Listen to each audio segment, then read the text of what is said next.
Բարև ձեզ, բարեկամներ։ Փակ TV-ն նորից եթերում է։ Փակ TV-ն, որի իհարկե ունկնդիրները միշտ առանձին սիրով են սպասում մեր հերթական միացմանը։ Ցավոք այսօր նորից գտնվում եմ հանրապետության սահմաններից դուրս եւ այսպես սանատորական բուժումների պատճառով որոշ ժամանակ բացակայելու եմ Երևանից։ Բայց դա չի խանգարում իհարկե, որ մեր զրույցը հատկապես մեր հերոստալիքի լավ բարեկամների հետ մշտապես լինի։ Եվ այժմ հերթական ուղիղ կապն ենք հաստատել Երևանյան տաղավարի հետ, ուր տեղ է զբաղեցնում մեր ճանաչված քաղաքագետներից մեկը, հայտնի է բոլորիդ, Հայկ Մարտիրոսյանը։ Բարև ձեզ։ Բարև ձեզ, պարոն Օշյան։ Հայկ ջան, շատ ուրախ եմ, որ նորից մեզ հետ ես ուղիղ կապի մեջ եւ հասկանում ես, որ մեր զրույցի հիմնական թեման այս ընտրություններն են օրեր առաջ ավարտված։ Շատերն ասում են դա հայտարարակ ընտրություններ էր եւ ընտրություններ ասելն էլ ինչ որտեղ մեղք է։ Բայց կյանքը շարունակվում է եւ մենք այժմ պիտի փորձենք մեր գնահատականը տալ։ Դե հատկապես այս օրերին բոլորից ուշադրության կենտրոնում կենտրոնական ընտրական հանձնաժողովն է, ինչը շատ տխուր եւ ծիծաղելի տպավորություն է թողնում։ Ինչպիսին է ձեր կարծիքը։ Իմ կարծիքը բավական պարզ է, ես չեմ ուզենա խուճուճ բաներ ասել, որովհետև շատ վերլուծություններ եմ արել եւ շատերն են խոսում։ Իրականությունը իմ խորին համոզմամբ այն է, որ Հայաստանում երբևէ փաստ է, ընտրությունների արդյունքում իշխանություն չի փոխվել, եւ ես համոզվածություն ունեմ, որ երբևէ չի էլ փոխվելու իշխանություն։ Համոզված եմ նաեւ, որ ժողովուրդը միշտ ընտրելու է այդ պահի իշխանությանը եւ համոզված եմ, որ այս ընտրություններում ոչ մի արտասովոր բան նրանից առավել կամ պակաս, ինչ մենք տեսել ենք, ըստ էության թերևս չի եղել։ Եղել է կրկնություն տարիների, տրադիցիաների, իր բոլոր արատավոր կողմերով եւ այլն եւ այլն։ Անակնկալ էր, բայց նաեւ ինչ որ առումով նաեւ սպասելի ընդդիմության արձագանքը, անակնկալ էր, որովհետև մի քիչ ավելին էին սպասում մարդիկ, այդ թվում նաև ես, որ գոնե որոշակի խելացի դիրքորոշում կբռնի ընդդիմությունը, բայց տեսանք, որ դա էլ սովորականի պես տեղի չունեցավ, ինչպես միշտ է եղել, ակնկալելի էր, որովհետև եթե մի բան միշտ է եղել եւ ոչինչ չի փոխվել եւ ոչ մեկի մոտ ոչինչ փոխելու ցանկություն չկա, դա էլ չպիտի փոխվեր։ Հետևաբար ես չի ասի, թե ես հիասթափված եմ, ես հերթական անգամ համոզված եմ, որ ամեն ինչ նույնն է, ամեն ինչ հանգիստ իր ընթացքով գնում է դեպի այն վերջին հանգրվանը, ուր որ գնում է, եւ մնացածը մենք կարող ենք մանր դետալներ քննարկել, դրանք դետալներ են։ Ինձ համար միշտ շատ կարեւոր է ընդհանուր պատկերը շատ հստակ է այս պարագայում իմ կարծիքով։ Հայկ, գիտես, վերլուծաբաններից, քաղաքագետներից շատերը այն կարծիքին են, որ այսօր Փաշինյանը կարծես հայտնվել է փակուղում եւ փորձելու է երկիր գտնել, որպեսզի կատարի Բաքվի պահանջները։ Դուք ինչ կասեք այդ մասին։ Ես չեմ կարծում, որ Փաշինյանը երբևէ փակուղում է հայտնվում։ Նախ տարօրինակորեն այս երկրում կամ այս ժողովրդի մի մասի մոտ կա մի մոտեցում, համաձայն որի մշտապես թերագնահատում են Փաշինյանին։ Փաշինյանին չի կարելի թերագնահատել, Փաշինյանը բավական լուրջ քաղաքական եւ պատմական մասշտաբների կերպար է։ Փաշինյանի բոլոր հաշվարկները, լինեն դա անձամբ իրենը, թե իրեն հուշված այլ տեղերից, թե, չգիտեմ, տեսականորեն իրեն տրված, որպիսի, չգիտեմ, ինչեր անի կամ գնա ինչ-որ ուղով, ինչ էլ որ լինի, փաստը այն է, որ Փաշինյանը փակուղում չի հայտնվում, Փաշինյանը միշտ գտնում է ելքեր, սա փաստ է, մենք պիտի այս փաստը արձանագրենք, եթե փաստը չենք արձանագրում, մենք իրավիճակը ճիշտ չենք գնահատում, կա այսպես ինքնահանգստացման, ինքնաուրախացման, ինչ-որ մոլուցք և մարմաչ, համաձայն որի Փաշինյանին մարդիկ ըստ իրենց կարծիքի դնում են փակուղում, ուզում են պատկերացնել փակուղում եւ հայտարարում են, թե նա փակուղում է, դժվար վիճակի մեջ է, այսպես այնպես է, չէ, բացարձակ։ Հիմա Փաշինյանը առավել քան երբևէ ուժեղ է, առավել քան երբևէ իր դիրքերը ամրացած են, հատկապես այս ընտրություններից հետո, հատկապես այս հետընտրական զարգացումների ընթացքում, որոնք ոչ զարգացում են, ոչ բան, ինչպես միշտ է եղել, ինչպես ասեցի, այդպես էլ գնում է։ Այսինքն, եթե Փաշինյանը ունի որևէ նպատակ, եւ ակնհայտ է, որ ինքը ունի, չէ, մի շարք նպատակներ, ինքը այդ նպատակներին հասնելու է։ Եվ թող մարդիկ իրենց չխաբեն, որ իրենք պայքարում են, չգիտեմ ինչ է լինում։ Ընդհանրապես, եթե ինձ հարցնեք, պարոն Հուշյան, ամեն ինչ այլևս անիմաստ է, հատկապես այս ընտրություններից հետո։ Սա ամենավերջին շանսն էր, ամենավերջին հնարավորությունն էր, ինչ որ մի բան հրաշքով, ընդ որում հրաշքով, տեսականորեն փոխելու շանս ստանալու, չեմ ասում հրաշքով փոխելու, այլ փոխելու շանս ստանալու։ Այդ շանսն էլ բաց թողնվեց, խիստ տրամաբանորեն եւ պետք էր դա ակնկալել,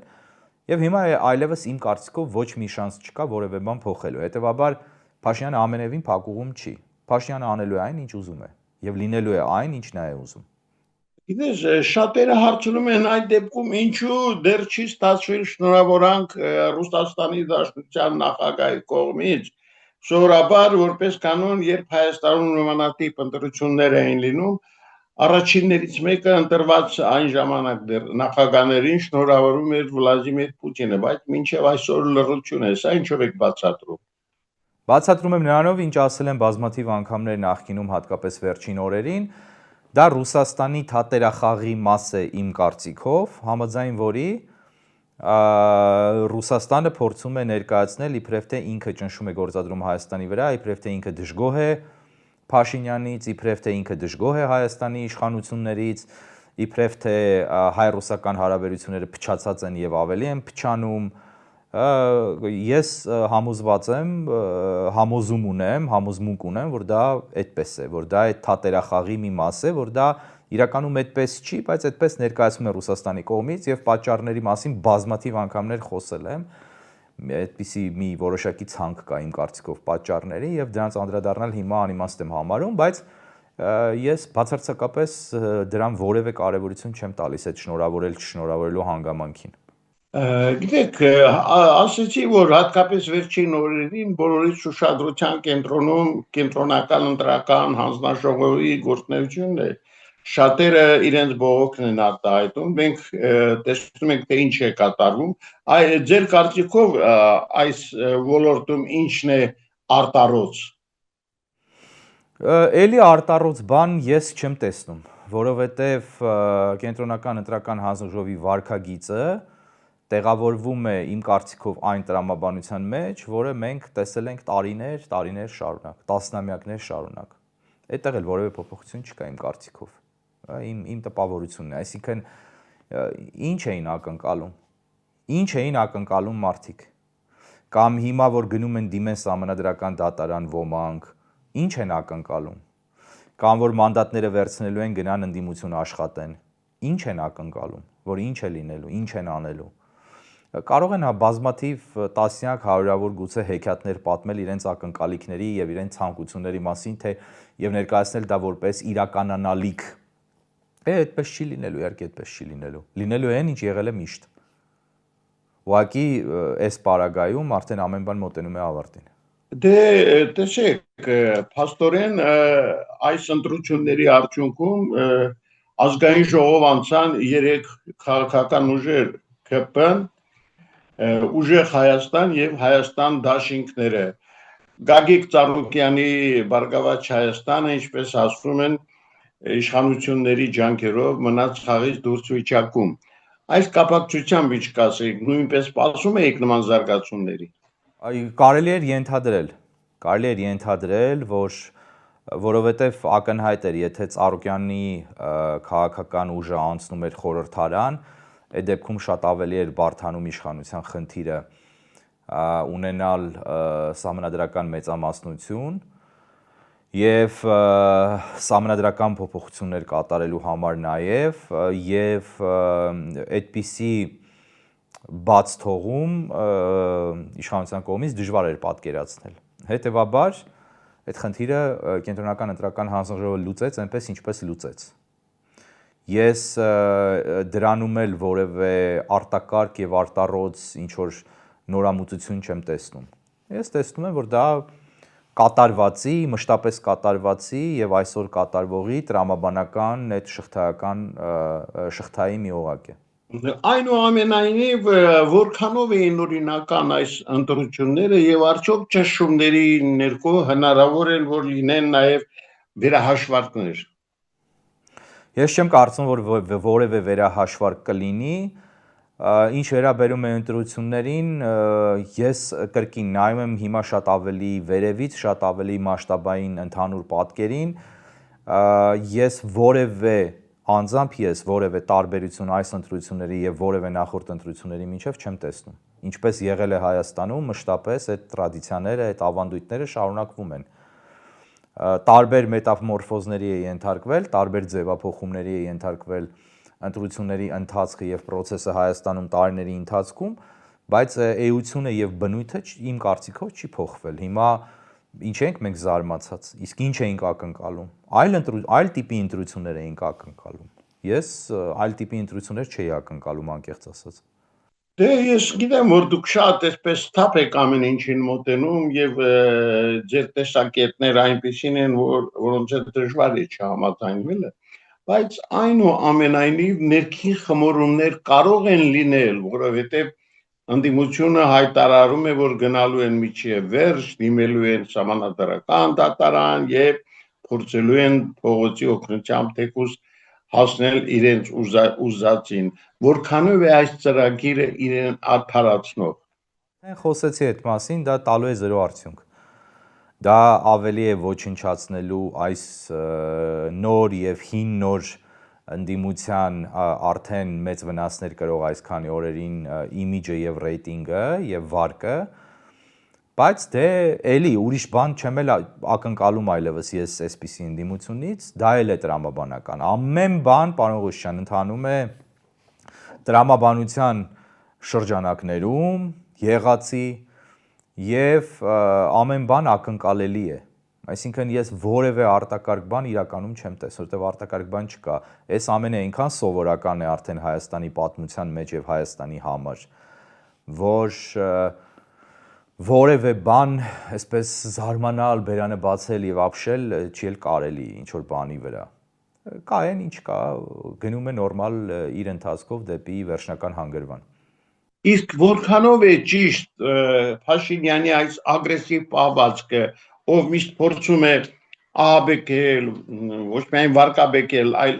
հենց ահաբեկել ընդդիմադիրներին, ասելով որ բոլորին ուղարկելու է ճաղերից այն կողմ։ Միթե այսօր նման մոտեցումը իրեն արդարացնում է։ Պիտի մենք մի բան հասկանանք, որ Փաշինյանի դիրքերը տասնապատիկ անգամներ ավելի ուժեղ են հիմա, քան եղել են երբևէ։ Եվ այս ընտրություններից հետո Փաշինյանը ես նկատի չունեմ օրինական առումով կամ օրենսդրական դաշտում, դա նկատի չունեմ, նկատի ունեմ փաստացիորեն ստացել է մանդատ ըստ էության անելու այն ամենը, ինչ ինքը ցանկանում է։ Եվ ինքը հիմա վերջին շրջանում միանշանակ այդպես է, հիմա ինքը ասում է այն, ինչ, այսինքն երբ խոսում են մասին, թե ինչ է անելու, ինքը դա իրականում անում է։ Այլևս ինքը ըստ էության փաստացիորեն կաշկանդված չի բարոյապես որևէ բանով, փաստացիորեն։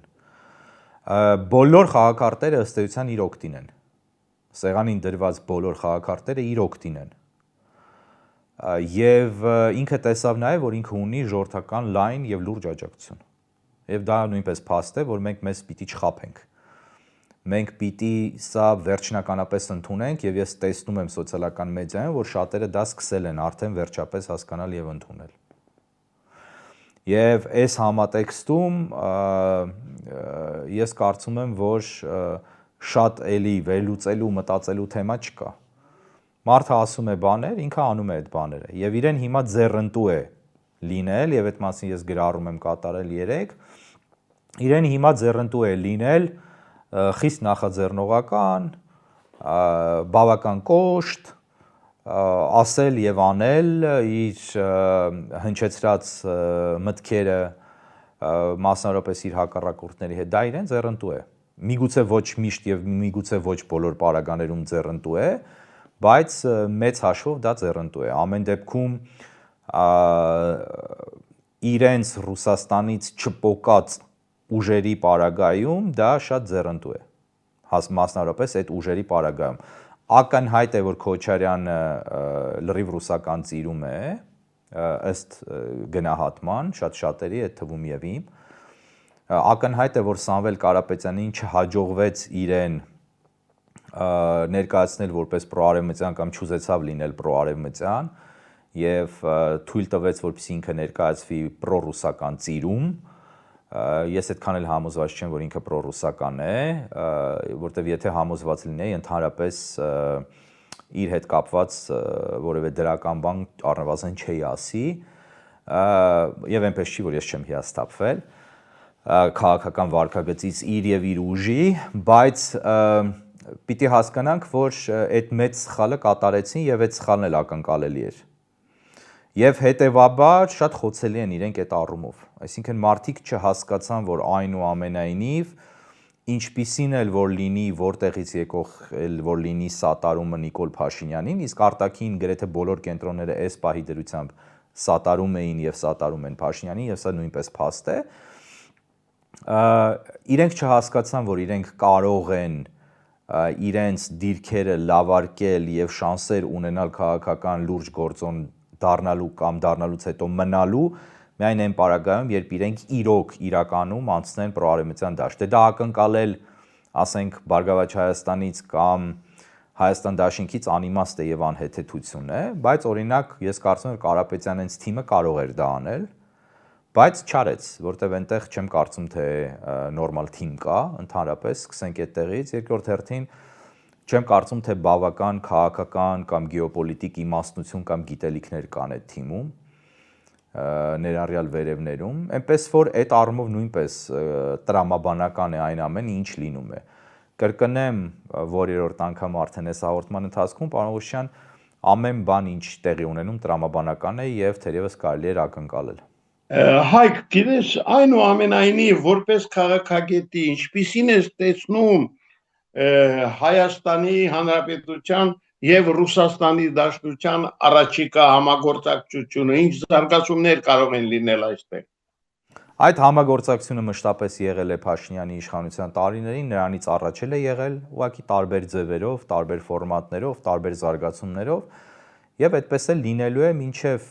այն պահը, երբ լինի այն, ինչ ես վաղուց կանխատեսել եմ եւ կանխագուշակել եմ։ Այս խաղարկային իմ բնորոշմամբ խաղարկային քաղաքական ցնցումները կլինեն, կշարունակվեն, ճակերտների մեջ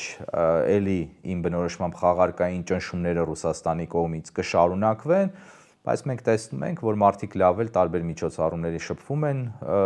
ռուսաստանցի բարձրաստիճան պաշտոնյաները հայաստանցի բարձրաստիճան պաշտոնյաների հետ, բոլոր խնդիրները իրականում իշխանությունների մակարդակում լուծված են եւ լուծվում են, այդտեղ խնդիր չկա, այնպես որ պարոն Ղուշյան, այդ առումով նույնպես ամեն բան ընթանում է այնպես, ինչպես եղել է։ Իրականում երկրում ոչինչ չի փոխվել, ոչինչ չի փոխվում եւ այլևս ոչինչ չի փոխվելու, մինչեւ այն պահը, երբ կփոխվի ամեն ինչ։ Հիմա գնում է դեպի այդ պահը։ Բայց երբ փոխվեց ամեն ինչ, հաստատ չի փոխվելու փոքրամասնության կարծիքով դեպի լավը։ Դե դու գիտես, մեկ օր առաջ Հայաստանում էր Ադրբեջանի նախագահի խորհրդականը եւ